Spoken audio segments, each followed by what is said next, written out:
La soirée de jeudi à Prague a été marquée par un match sans éclat où la République tchèque et la Croatie se sont quittés sur un score nul et vierge de 0-0.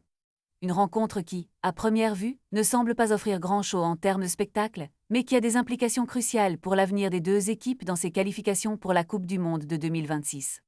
Avec ce résultat, la Croatie, qui occupe la première place du groupe avec 13 points, conserve un léger avantage sur ses concurrents directs, notamment la République tchèque, également avec 13 points, mais avec un match de plus à son actif.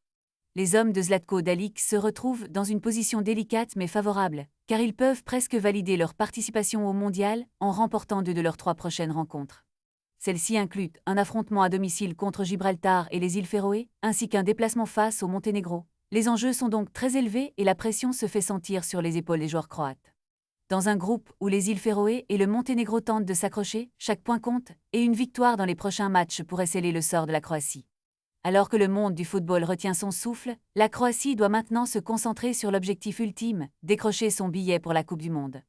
Ce match nul pourrait s'avérer être un tournant décisif, et les supporters attendent avec impatience les prochaines performances de leur équipe. La route vers la qualification s'annonce ardue, mais avec une équipe talentueuse et expérimentée, la Croatie a toutes les cartes en main pour faire briller son étoile sur la scène mondiale. La qualification pour la Coupe du Monde n'est pas qu'un rêve, c'est une réalité à portée de main, et les prochaines semaines seront déterminantes pour les hommes de Dalic. Que l'on se le dise, la bataille pour la qualification est loin d'être terminée, et chaque match sera décisif dans cette quête exaltante vers le sommet du football mondial.